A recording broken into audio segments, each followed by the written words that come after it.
Invertir tiempo en conocerse, invertir tiempo en comprenderse parece un absurdo. Es como si yo me metiera a explorar algo que está vacío, que está hueco y que por tanto no significa más que estoy perdiendo el tiempo. Cuando uno se abre a la posibilidad de que se es mucho más de lo que se ve, que se es mucho más de lo que uno piensa que es, y con humildad, con capacidad de asombro, desde una espera confiada y paciente, se abre a lo que a mí me gusta llamar el misterio, empieza a tener una serie de intuiciones, una serie de reflexiones profundas que le ayudan a ver dimensiones diferentes de la realidad. En el siglo V antes de Cristo ya había médicos que se habían dado cuenta de que cuando se invitaba a un ser humano a subir de nivel mental, algo empezaba a pasar en su organismo. Hoy se conoce como psiconeuroendocrinoinmunología. Este nombre tan complejo lo que viene a decir es que los esquemas mentales, los esquemas de pensamiento sí afectan al cuerpo, que los esquemas mentales sí producen cambios hormonales, que los cambios hormonales sí afectan a los 60 trillones de células que tenemos en el cuerpo. Es decir, estamos hablando de un potencial real del ser humano que está accesible. Pero claro, está accesible desde un nivel de conciencia superior, es decir, cuando uno se abre a una realidad que va más allá de lo que los sentidos muestran. Eso se entrena siguiendo lo que se llaman los valores. ¿Qué son los valores? Los valores es todo aquello que perfecciona un ser humano. Es decir, si yo quiero, por ejemplo, tener experiencias nuevas de salud, experiencias nuevas de tranquilidad, experiencias nuevas de confianza, a nivel biológico, lo que tengo que hacer es, número 1, descansar correctamente. Número 2, comer de forma correcta. Y número 3, hacer ejercicio físico. ¿Por qué?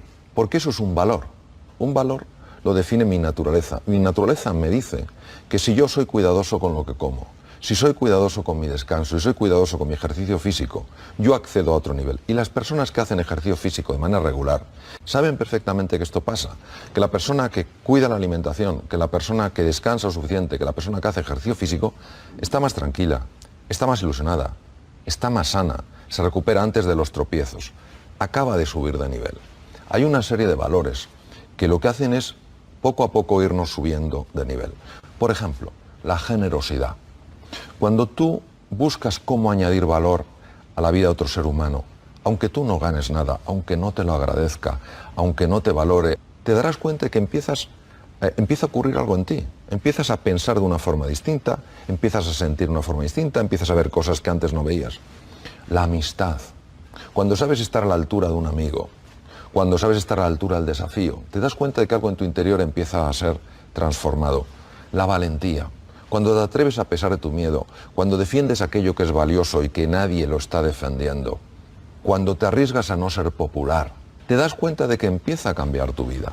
Este es un trabajo, es un entrenamiento que dura todo lo que la persona dura. Lo que ocurre es que nos va llevando a un nivel desde el cual se accede a una perspectiva completamente nueva. ¿Qué pasa? Que si yo un día estoy irritado, un día estoy enfadado, un día estoy resentido y me encuentro con una persona que está en el otro nivel y que frente a mi irritación él me transmite serenidad, frente a mi agresión él me transmite paciencia, frente a mi egoísmo él me transmite bondad, eso empieza a impactarme a un nivel para mí desconocido porque no es lo que espero. Lo que espero es una reacción en el mismo nivel que la mía, no una respuesta desde otro nivel. Entonces, esa persona, de manera directa, está llamando a lo mejor que hay en mí. Me está invitando, no obligando, proponiendo a que yo también ascienda de nivel.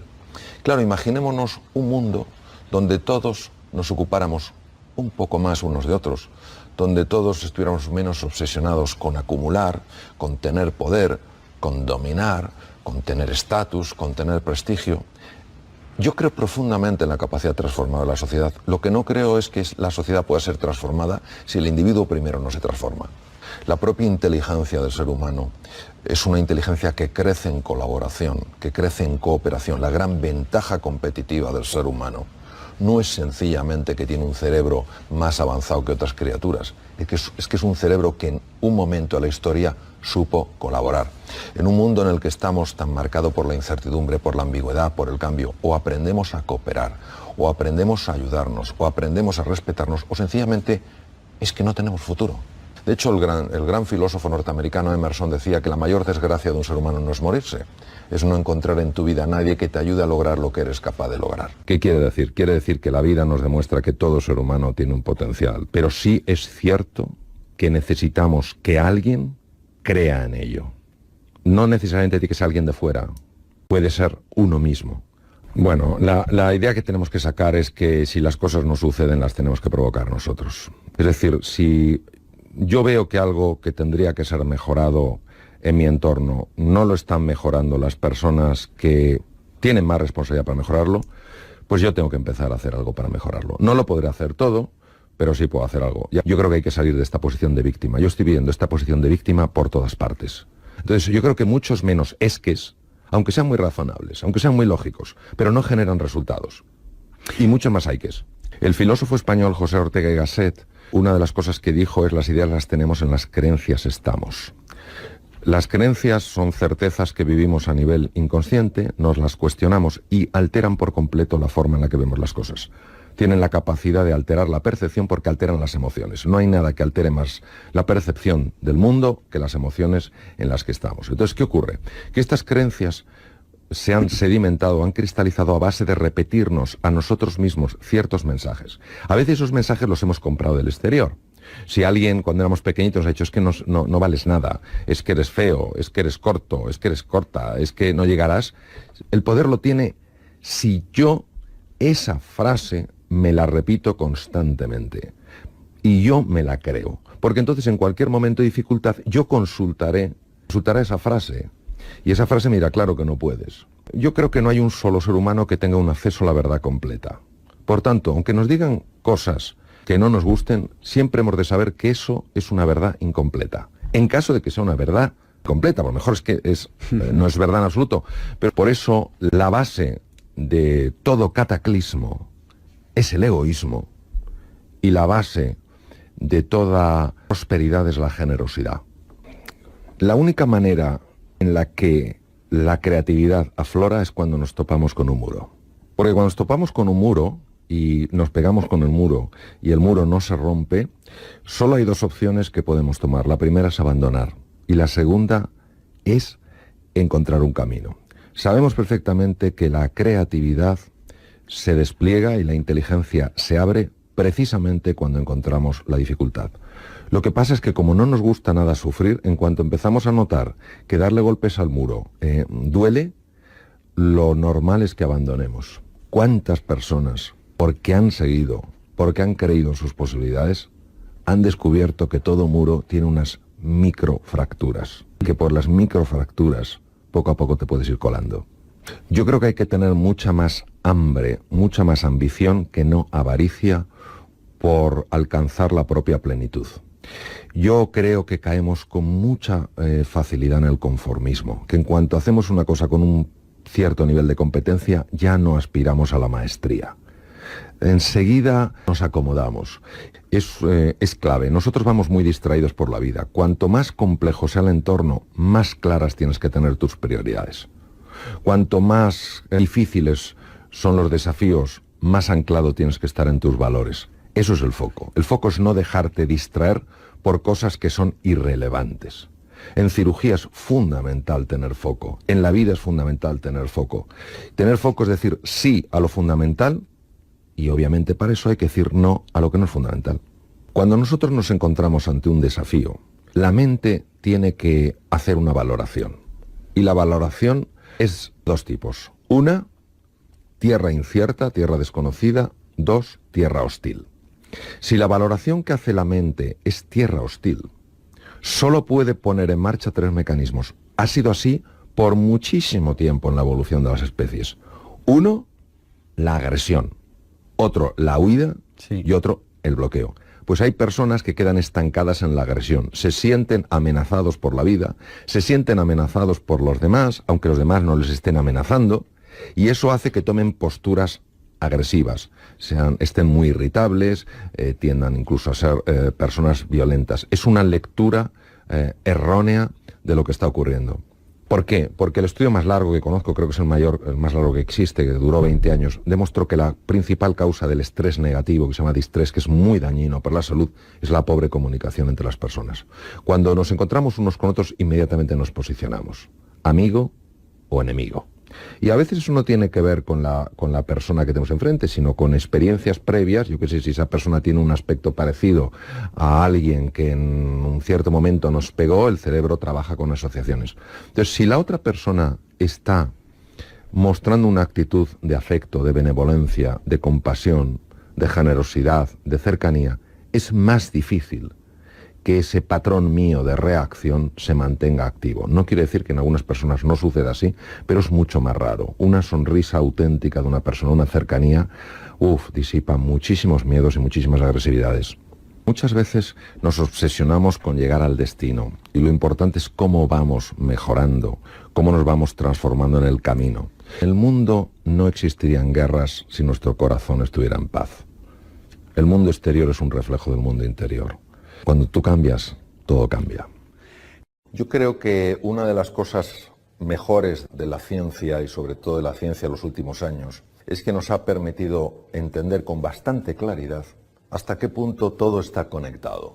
Es decir, la situación psicológica, emocional, biológica de una persona no son tres entidades completamente distintas, sino que están profundamente interrelacionadas. Esto hace que el ejercicio físico y la nutrición no se vean simplemente como cosas accesorias en la vida de una persona, sino como cosas fundamentales.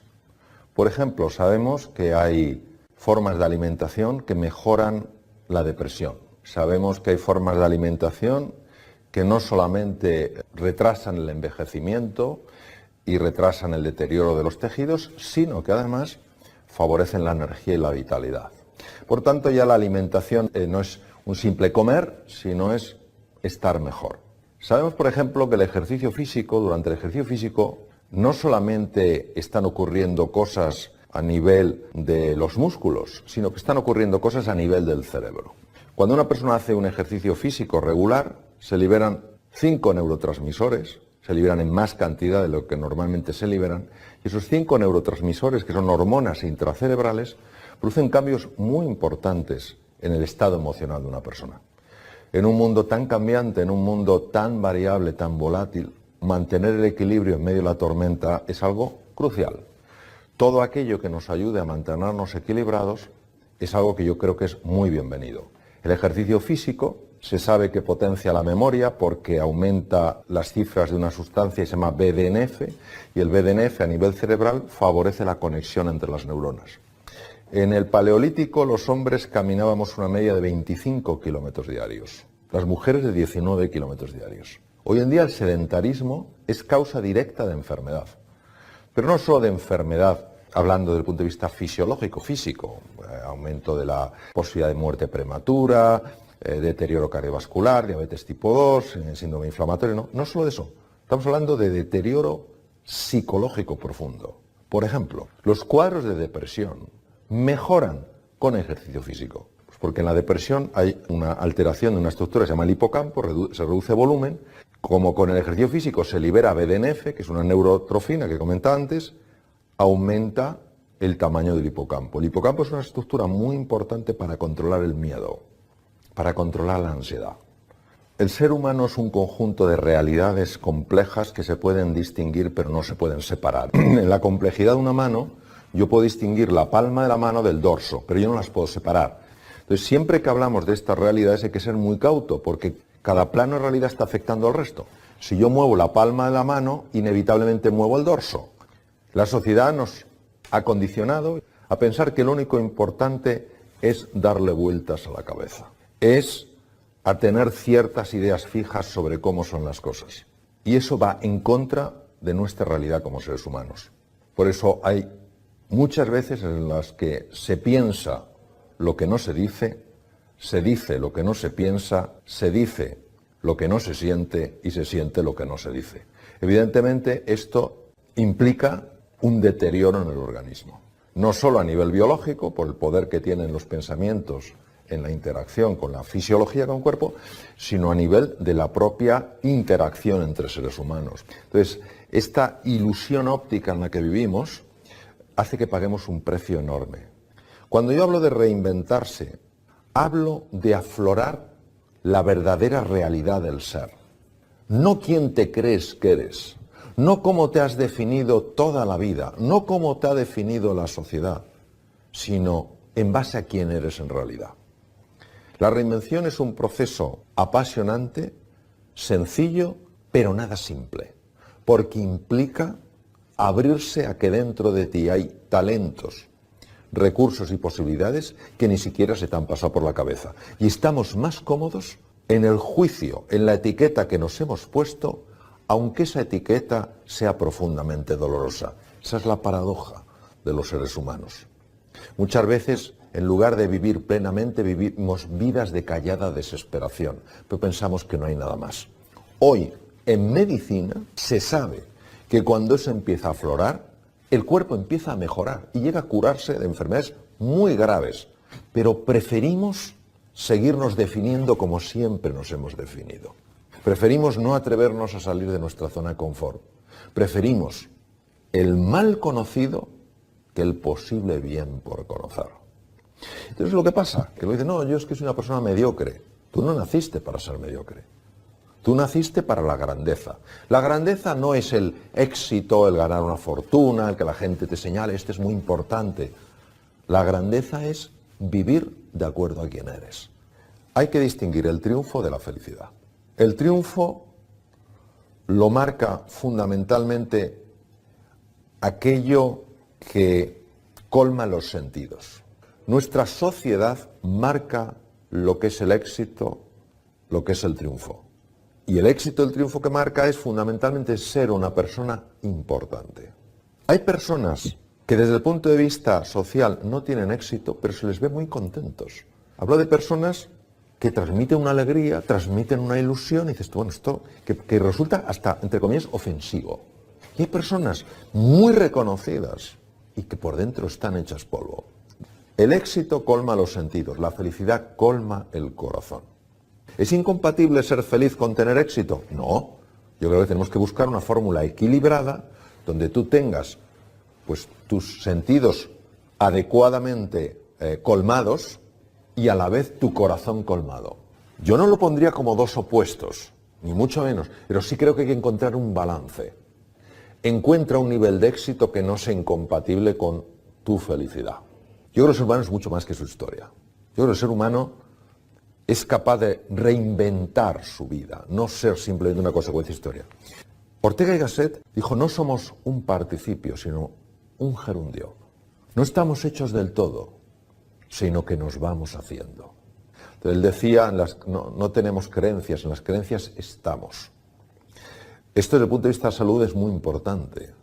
Las personas que creen que se pueden curar de una enfermedad, lo creen de verdad, no intelectualmente lo viven, sabemos que tienen más opciones de salir adelante que las que no lo creen. Entonces, claro, una persona que se reinventa, una persona que se redescubre, que se redefine, es una persona mucho más serena, mucho más alegre, mucho más confiada, mucho más vital, mucho más compasiva, mucho más creativa y mucho más sabia. Yo diría que hay dos cosas que son fundamentales. El primer pilar es dejar de juzgar. Nosotros cuando juzgamos, tanto a los demás como a nosotros mismos, vemos con absoluta claridad que lo que nosotros estamos pensando y diciendo de esa persona es que es así. Y no nos damos cuenta que nuestros juicios son la pura expresión de condicionamientos previos y de experiencias pasadas. Entonces, primero dejar de juzgar y empezar a observar con verdadera curiosidad. Entonces, cuando tú cambias el chip y tomas una mirada curiosa en lugar de una mirada enjuiciadora, ves lo que normalmente no verías. Nuestro problema es la capacidad o la velocidad de la reacción ante cosas que interpretamos como provocaciones o ofensas. El segundo elemento que creo que es muy importante es aprender a valorar lo que estamos haciendo en el momento en el que lo estamos haciendo y no estar valorando sobre todo a dónde nos va a llevar eso que estamos haciendo. Por cómo está construida lo que se llama la mente dualista humana, estamos siempre en el pasado y en el futuro. La mente, por una condición que se llama dualismo, es una mente generadora constantemente de ruido. Me he dado cuenta de que la mayor parte de la mente la utilizamos para meter ruido, para angustiarnos por el pasado y preocuparnos por el futuro. Y al final dejamos de estar en el presente, que es donde sucede realmente todo. Y claro, si yo estoy despistado, están pasando cosas que no las puedo ver. Y si encima estoy angustiado o estoy frustrado, estoy generando daño biológico.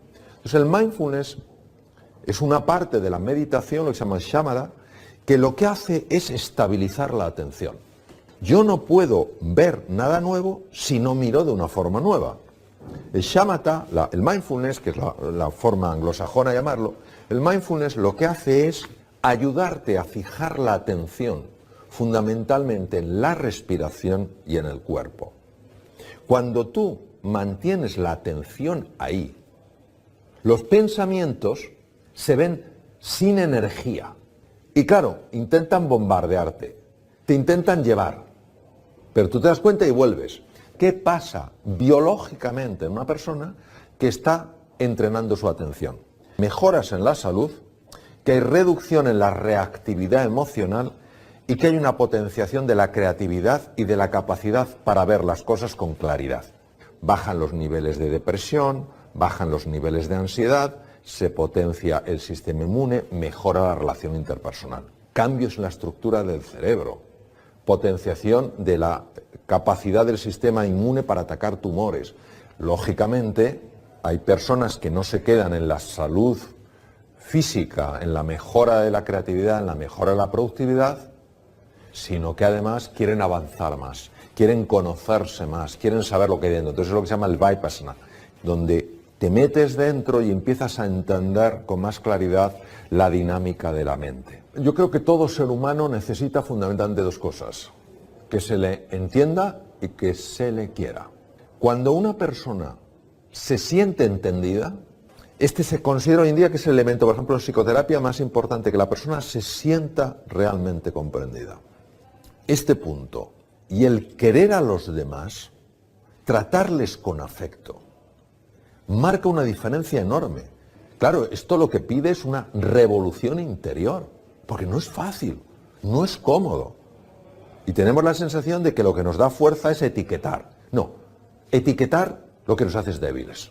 Y en un mundo tan global, con culturas tan diferentes, donde nos necesitamos entender, porque si no, no salimos adelante, tenemos que caer en la cuenta de que hay otra forma de vivir, en la que se produciría muchísimo más, en la que disfrutaríamos mucho más, en la que viviríamos más en términos literales, y en la que experimentaríamos un mundo con una paz, una serenidad, que nada tiene que ver con la actual. Es decir, es un mundo posible, no es un mundo ilusorio. Ahora pide de nosotros una transformación radical. Y aquí vamos a un filósofo francés, ganador de premio Nobel, Jean-Paul Sartre. Yo soy como tú me miras.